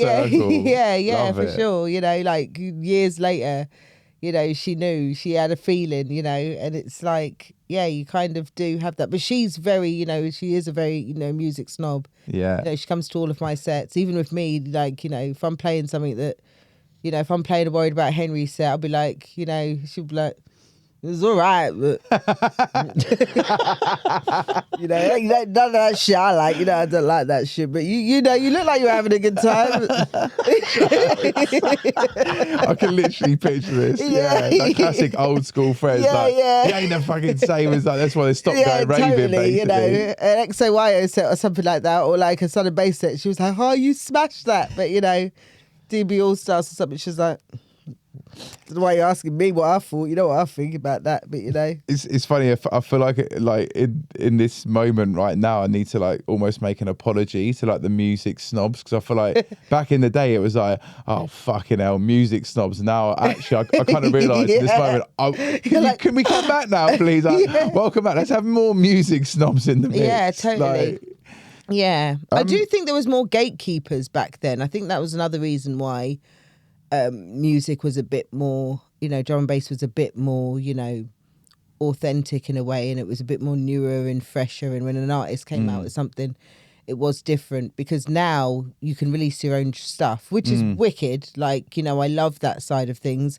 You don't have to be tied to a label. You don't have to be, you could literally just release whatever you want and it's out there. But because of that, there is no like gatekeepers. You literally, if you want to release a track that sounds like Boo, or release a track that sounds like Penn and Bryson, or release a track that sounds like Halogenics, or Sub Focus, you can. Like it's and it'll be out there somewhere for someone to listen to. Do you know what I mean? There is no. You're right. It's interesting point in it, because before you like so many less labels. It was and not only labels as well. Like a lot of the time, an artist-led label as well. Wasn't it? There was usually some sort of big DJ or artist tacked on to the D&B labels, kind of overseeing in that regard, wasn't there? Yeah. Yeah, I mean, there's definitely something to be said there about that, isn't there? I hadn't ever thought of that. Yeah. So nice to have someone from like my generation on and be like, having this home. John's going to listen to this and be like, fucking hell. Sorry, John. You left, and we've had a lovely time talking about the good old days. Yeah. The good old days. On that note, were you a vinyl collector way back? Yeah, I was. What was I didn't have as many vinyl? as like Kev. Kev's got loads, but my first vinyl was probably. I was actually trying to think about this. I couldn't remember if it was Dr. Dre, Chronic, or Burial Untrue. Wow. Both sick flipping records. I can't remember which one I got first. Because I would say they were like my first real sort of albums from the beginning of collecting. Because so going back to like what I was talking about at the beginning, when I was sort of doing the whole Ableton and like Logic thing at uni, like just trying to, when I was making like IDM and like wanting to learn how to play music, I was learning Ableton, but I couldn't quite get it, and I didn't quite understand the Ableton Live, and I bought the touchpad, but I just wasn't getting it. So I thought, let me go into DJing, and that's when like me and my mates all chipped in and bought some cams and like a really basic mixer, and we just went to like a charity shop in the bargain bin, and we literally just bought some really like, like 20p like vinyls, you know what I mean? Like records, really rogue, So it wasn't until I got confident with like beat matching that I actually started to collect. So I wouldn't really go by those sort of vinyls. But my first real vinyl was either one of those two. So it's more of a collector's vinyl, basically. Yeah. Is the one you've given us as a response. Yeah, for sure. Yeah. I don't think that makes more sense for this segment. Yeah, it's like, totally. I mean, the two you mentioned, like, wow. Oh yeah, absolutely. That was great time for music around then. I mean, you learned to mix on vinyl. Yeah, for sure. Yeah.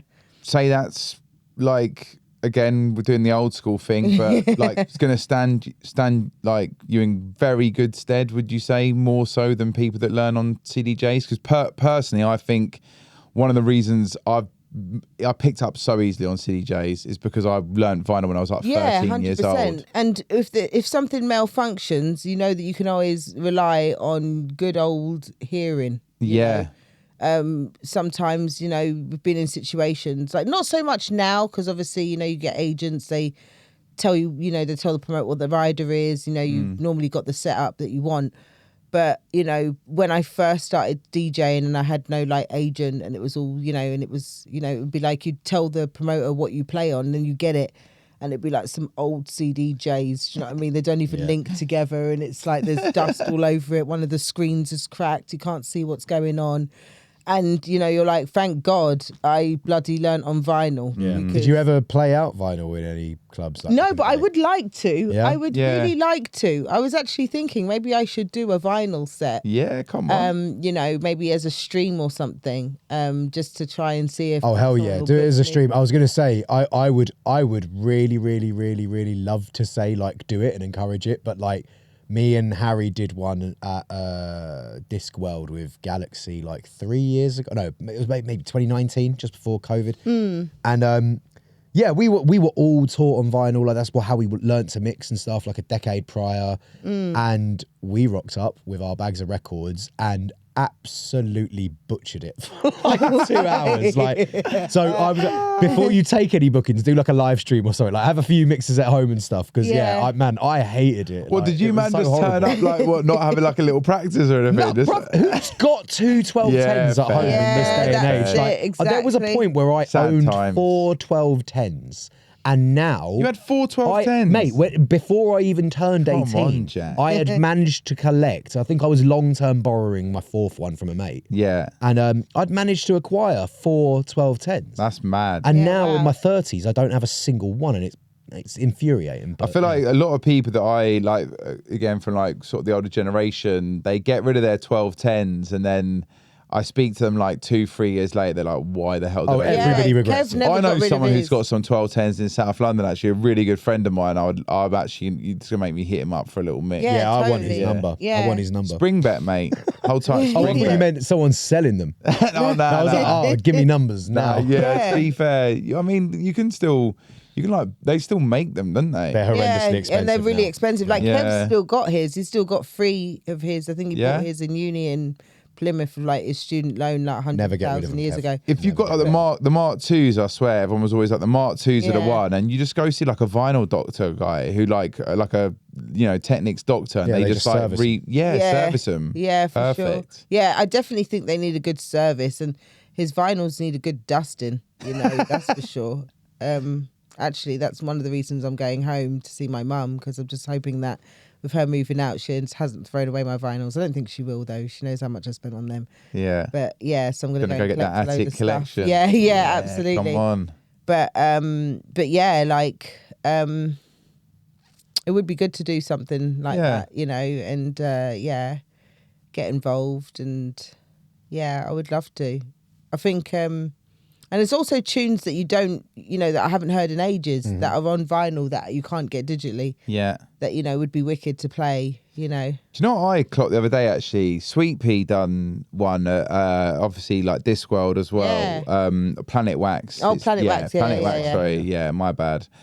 And do you know what, it was the weirdest thing, right? But I was watching a clip, a social media clip, and like, no joke, like I couldn't even tell what was going on at first. And I was like, vinyl. And like, it's so weird, but through listening to it, I think I was only listening to it from my phone, but I could hear the difference Oh, yeah. of vinyl through my phone than it being like it really wigged me out, because I was like, this is playing from my fucking phone. She's like put a clip just on her Instagram, and before even seeing that it's vinyl, I'm like, why does that sound so like Yeah, fat, raw or like and- I don't know what it, but something obviously connected, like it hit me like in like my Yeah. teenage years, and it just sounded different, and I was like, that's actually mental that it's coming through something that's digital, but even then I can distinguish between the two, and the sound, it just sounded, I don't know, man, there's just something about it, like Yeah. that just It hit. does something to you. Yeah, 100%. It does, doesn't it? About it. I definitely agree. You Also know. like Sweet Pea as well. Yeah. Oh yeah, big up. She's done. She's sick. Selector, music as well. Just really, really wicked.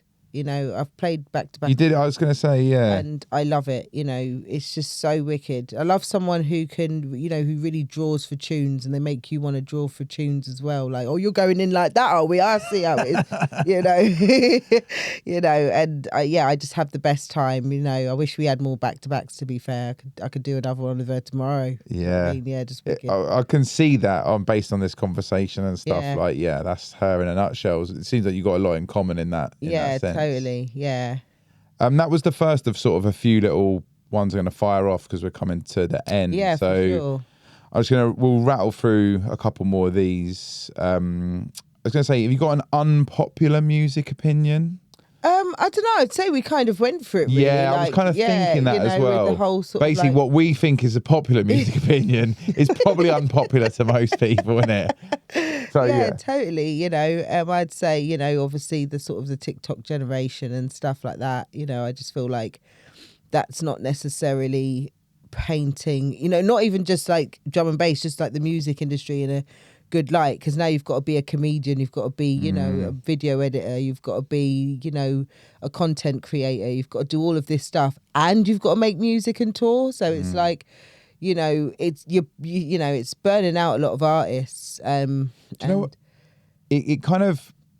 It really, that's I think why the younger generation are smashing it so hard, because you have time to do all that stuff. Yeah, someone who's doing full-time job, trying to like survive and pay a mortgage, and then wants to be like, you can only be like, I'm going to do this on the side. And then you can only really you can put more effort than, you know, you can always put in more effort. I'm not saying that. Yeah. But I was just everything about you to just say to that, like, yeah, the younger generation is definitely putting a lot of work in, but there's also a lot of the old guard that are just kind of, they've seemingly given up on promoting themselves on social media. Yeah. It's free publication. It's like free promotion, free. isn't it? Like, yeah, that's I get But it it's can be difficult. overwhelming. I totally understand that, and like it's hard to not compare. But please, there are some artists that like have decided to just stop promoting themselves on socials, and I'm like, please don't do that ever. No, because like the don't right do that. people still want to hear it. Like Yeah. they still follow you and they'll still see it. Like they still care. You obviously have to be present, but I think my point was more, it's just such the amount of time that you need in order to really go full throttle at it. Yeah. You can't compete with some kid that's at uni these days. And, yeah. If this was going on when I was at uni and it was like all this stuff, I would have probably smashed it way harder because I had shitloads of time. Now it's like, it's sort of come in and it's like, it is more daunting for the older guard, because it's like, I've actually got bills to pay. Yeah. Like, and if you're not already smashing it and already a full-time musician, it's asking a lot to do all those things that you just mentioned. Yeah, but even when you're a full-time musician, you know, it's kind of like, you know, you can't have a break because you've got to be on it all the time. Do you know what I mean? You've got to, you know, because as soon as you have a week off of socials, your algorithms are just going to go right down the toilet. And all that work you've been doing, you know, the algorithms just aren't going to have that. So you need to be posting. I think Instagram wants like, what, 2 or 3 posts a day they were yakking on about? Or I thought that was TikTok. Oh, I think that's TikTok. Yeah. Jack will know, can't Jack? Give us the Mate, lowdown, these mate. social media apps can demand whatever the fuck they want. I'm not doing it. Yeah. I'll have a go. on it, I'll have a mate. go, but You're I'm not on doing it, it. mate. No, but I ain't posting 3 videos a day nowhere, mate. Are you mad? No. I'm making music here. Get fucked. Like, Yeah, but you lot smash it. You two smash it. You're good on socials. Is thank my you. point. There's Like, 2 brains. Well, one and a one and a half that brains helps as between well, us. to be fair. That you have got two Yeah. people on there, and it does help. You know, it's always good if you know a mate that's another bit of advice to some of these new kids. If you're not good at the social media, but you know someone who is, like, really delve Get into their their help, brain. You know, I've got a mate who's in the scene who's like smashing it, but they got help from someone who did it at uni. Do you know what I mean? And they both kind of worked together on their social media, and now they're at the top of the game with social media and like with the music and everything like that. You know, so 2 heads are always better than 1, or 3 heads, 4 heads, whatever. Do you know what I mean? It's better to kind of ask for the help from someone you know who is smashing it than to kind of just think, you know, be proud and think, I'm just going to do what I want to do. And if it doesn't work, it doesn't work. Do you know what I mean? I'm here as a producer. I'm here as a artist. I'm not here to fucking, you know, Yeah.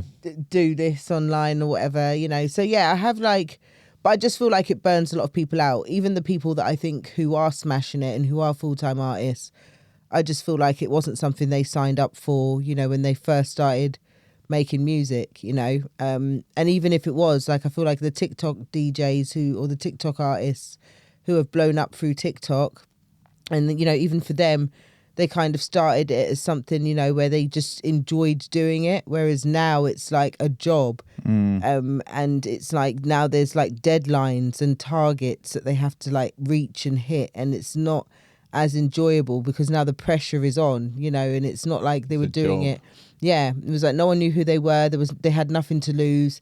They were singing their nice little song on TikTok and everyone was loving it. Or they were, you know, they made a nice little banger and they'd get on the camera and, like, you know, put the gun fingers up, and it was like, you know, there was no pressure. But now there's a pressure for it, And I do feel like it's, you know, a lot of artists, I mean, you hear it now, even not even in drum and bass, like in all sorts of genres, you hear people getting burnt out from it. And you hear a lot of people like, you know, having little rants and just being like, you know, I need some time off socials, or, you know. It's really common. Like yeah, on my totally. feed, it's super common, man. People Yeah. being like, I'll see you in a little bit. I'm Yeah, out for a while. absolutely, I you think it's know. healthy to do that. Yeah, Like, definitely. if you're not, you know, if it's not your main jam and you're not relying on it for your, like, you know, your main income, why Yeah. not? Like, take some time out, because at the end of the day, you want to enjoying it's the main thing. Yeah, totally.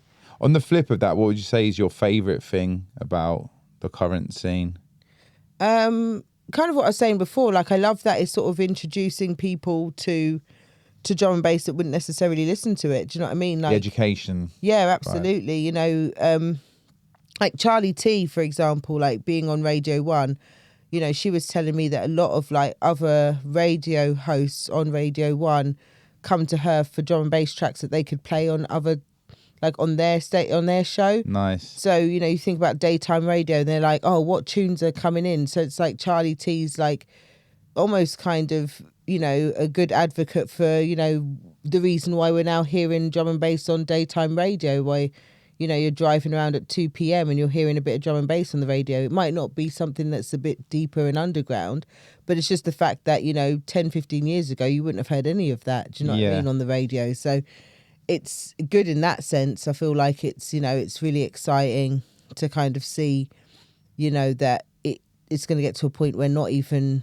just it's not even just your D&B heads that will love it. It'll be like all different styles of people that will love it. All different types of people will love drum and bass, and hopefully eventually, you know, they'll be able to delve through the rabbit hole, and there'll be other styles of drum and bass and jungle that will be, you know, in the forefront.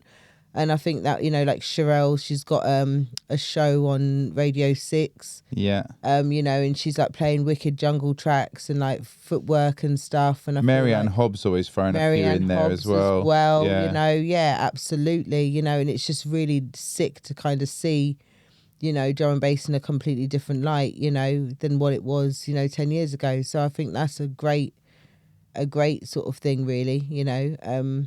And it's only going to get, you know, the bigger it gets, the more varied people are going to get with what they listen to, you know. I think the daytime radio one's really interesting, because so much of the stuff that we enjoy more, the more underground sides of drum and bass, would be way more suited to daytime radio. Yeah. Than these kind of 100%. bigger tunes. Like people like you. If I play a Liquid tune to like my mum, or like, you know, a multitude of different people in my life, they'll be like, "Oh, this is really, really nice." Yeah, you know? yeah, And like, 100%. I reckon the populace 100% ready for that. It's just, maybe you're right, that filter down. If we keep the hope, we keep positive, Yeah, maybe that's the way it definitely, might you go in know, the future. That's it. And I just feel like a lot of events can't give up. You know, it's really hard to stay afloat, because obviously a lot of these events, they're losing money every time they put on events, you know, and you can't sustain that forever. So it's like they're doing less events.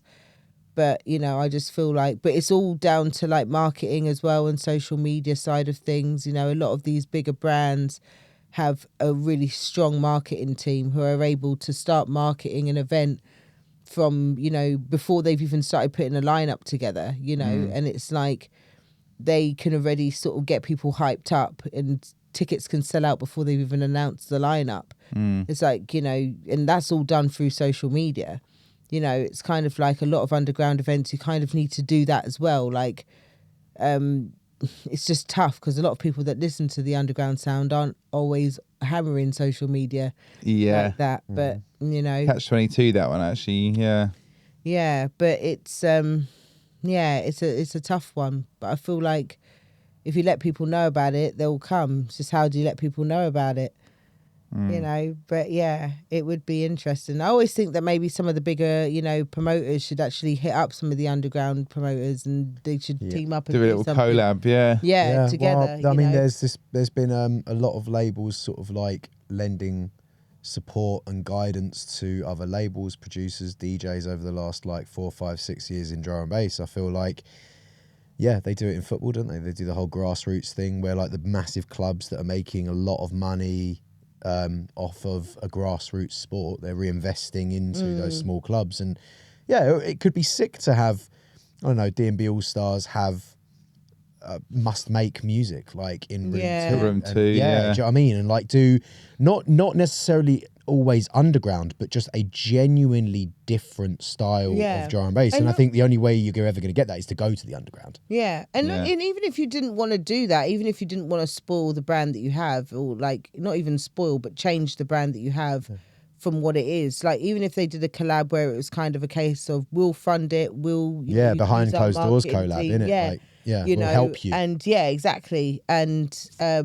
put on like a night, you know, 500 cap, you know, and then grow it to being like 1,000 cap to a point where you would be comfortable to bring it into your room twos at your drum sheds Yeah. or your warehouse projects, you know, or something like that. I feel like that would be a wicked situation, you know, to kind of do.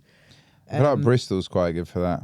Yeah, I feel like Bristol's great. Bristol does really well for that at the moment. I love playing in Bristol. They really love they love their music in Yeah. general, man. Like You can Bristol's put a great. Headsy night on in Bristol and Yeah. you'll do all right. And even if there's something else on, like it seemed, as long as you're not taking too much of a risk, I still think there's enough of a spread. Because obviously, compared to London, it's like if you put something in North London, it's so big that stuff can get easily lost. Whereas I think if there's a night on in Bristol, people know about it. Yeah. They're D&B heads, they'll know about it. Yeah, totally, absolutely. Lastly, shameless plug. Got anything you would like to plug that's coming up? Any shows you want to tell us about? Obviously, we've done a shameless plug your baby, but Yeah, 4 weeks time. It's not a shameless plug. That's just a plug. Yeah. Yeah. Baby Hold tight, the incoming. Yeah, newborn everybody incoming. eyes. Yeah, Yeah, eyes. baby incoming. 2 weeks time in morning with Lens and Andy C. That'll be fun. Nice.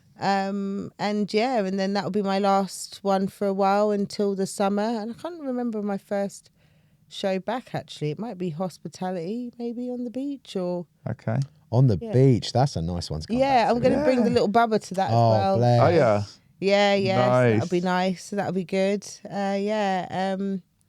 And yeah, summer festival season. I'll be back. So Cool, Exciting. man. that'll be Looking exciting. forward to that. Yeah. Hope we get to play again together as well soon. I know. I Nice. would love that. Yeah, that'd be wicked. Mate, are you at Hospitality on the beach? Maybe we could have something then. Is it interesting time you're asking me? Because actually, I'm not on the lineup yet, but I randomly got an email asking this morning. So Oh, okay. we'll see. Probably Yeah, that'd be shouldn't say good. this on Yeah. here, but you know, Yeah. you kind of have to book me now, yeah? yeah, exactly. Otherwise, I'm going to look like a right twat. Yeah, but we'll see. Hope so, man. Yeah. Yeah. Ali shouted me today, so Okay, Really yeah, nice if that wicked. happens. Yeah, because I'm doing like 3 sets, and I don't think all my sets have an MC. I think I've just got one with track. maybe that's so- why they're like, oh, we're lacking. We need to get Rich Yeah. on to come and cover loads of stuff. They'll I'm have down. you doing about 9 sets out there. It's really how it It's always works. the one, isn't it? Like Yeah. Outlook, like, it's like you always like the end, it's just like no voice and Yeah, battered. yeah, dying. Yeah, 100%. Yeah, we wouldn't change it for the world. Though, No, so it's yeah, good. definitely. Well, thank you so much for coming on. Yeah, Insightful thank you so chat much as for having me. always. Yeah, Thank you, and mate. yeah, look forward to catching you plenty over the summer and meeting Bubba in the near future. Yeah, totally. Big love. Yeah, wicked. Thank you. Cool. Oh, big ups, Bye. mate. Yeah. All the best with baby on the way. Yeah, thank you so much. Yeah, you guys will be babysitting. You don't want that. You don't want that. He was saying before that it'd be a good bit of training for you, Jack, by the sounds of things, no, mate. no, I don't want that. No, thank you. Right, cool. Right, safe people. Thank you ups. for listening. Safe.